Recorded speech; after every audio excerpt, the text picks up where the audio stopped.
Lo primero que voy a hacer es preguntártelo a ti. ¿Qué es para ti la inteligencia? Te hago esta pregunta porque, incluso en psicología, esta es una cuestión con múltiples respuestas y debates al respecto.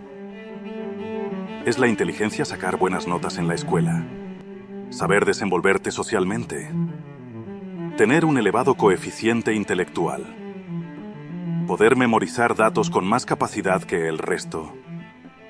¿Adaptarse a cualquier situación? Realmente es todas al mismo tiempo.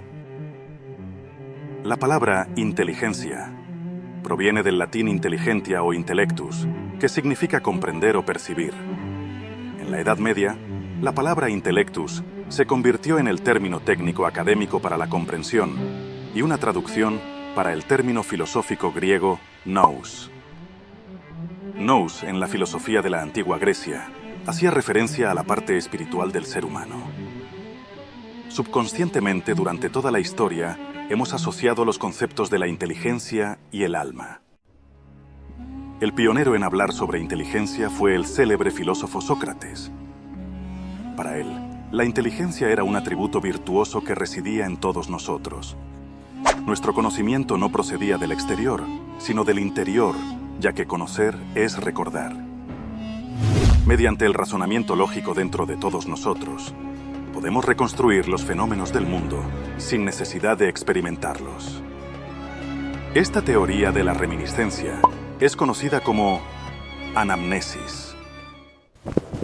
El matemático Francis Galton fue la primera persona de la historia en interesarse por la inteligencia desde un punto de vista empírico. Galton era un genio, con un coeficiente intelectual de casi 200, con tendencias casi obsesivas a cuantificar y medir absolutamente todo lo que le rodeaba. Galton diseñó una serie de cuestionarios para medir los rasgos y las características de grupos de población que consideraba relevantes. Viendo que las personas de mejor posición social y económica tendían a dar mayores signos de inteligencia que el resto. Estos estudios también le permitieron ver que la inteligencia, al igual que las características físicas, se expresa estadísticamente mediante una distribución normal.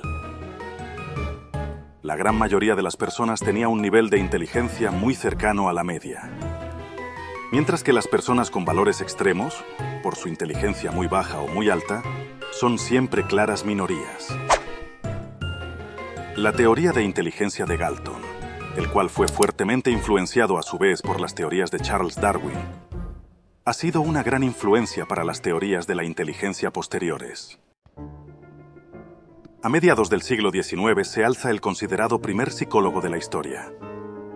El alemán Wilhelm Wundt fue el primero de su profesión en interesarse por la mente desde un punto de vista fisiológico y en desarrollar un laboratorio e instrumental especializado para su estudio. A partir de la aparición de los laboratorios experimentales de la mente, surge un método de análisis de la inteligencia: el índice cefálico. El índice cefálico consistía en la interpretación de la inteligencia del sujeto a partir de la medida del cráneo, la cual se tomaba con un aparato llamado craneómetro. Cabe destacar que el índice cefálico ha sido completamente descartado por la ciencia a la hora de extrapolar comportamientos en humanos, usándose solo en animales. Esto es debido a la controversia ética que genera catalogar un rasgo mental del sujeto a partir del físico, lo cual de hecho se plasmó en teorías sobre la naturaleza humana que dieron lugar a los episodios más oscuros de la humanidad. Después de la época de la psicología temprana en el siglo XIX, esta ciencia continuó creciendo. En este punto es cuando, si hablamos de inteligencia, entra el protagonista de esta historia. Este es el psicólogo francés Alfred Binet. En 1904, el ministro de Educación francés pidió a este investigador que elaborara junto a otro psicólogo llamado Theodore Simon una prueba que permitiera distinguir a los niños con retraso mental de los niños con inteligencia normal, pero vagos. Dividiendo la edad mental entre la edad biológica daba como resultado un coeficiente. Ese coeficiente, seguramente te suene, es el coeficiente intelectual original. La prueba de ambos psicólogos fue bautizada como test de Simon Binet. el cual posteriormente fue revisado por la Universidad de Stanford, pasando su nombre a escala de Stanford-Binet. La escala de Stanford-Binet fue la prueba de inteligencia de referencia de Estados Unidos durante años. Es por ello que a día de hoy todo el mundo conoce el término coeficiente intelectual y lo asocia automáticamente con la inteligencia. La media establecida de coeficiente intelectual para la población en general está en torno a los 100 puntos. Se trataría de personas cuya edad mental y cronológica coincidirían, teniendo un desarrollo cognitivo habitual. El número de personas con coeficiente intelectual ligeramente por debajo de la media, entre 85 y 100 puntos, es del 12% de la población. En cuanto a aquellos que destacan ligeramente por encima de la media, llegando hasta los 115 puntos de coeficiente intelectual, serían una de cada 3 personas. Aproximadamente el 20% de la población mundial se encuentra por debajo de los 85 puntos de coeficiente intelectual. Serían personas con dificultades de aprendizaje y adaptación al mundo que les rodea. La superdotación intelectual se alcanza a partir de los 130 puntos de coeficiente intelectual, llegando solamente el 2% de la población a esa cifra. Se trataría de personas extremadamente hábiles en razonamiento, pero con ciertos problemas en otras áreas, como por ejemplo las sociales.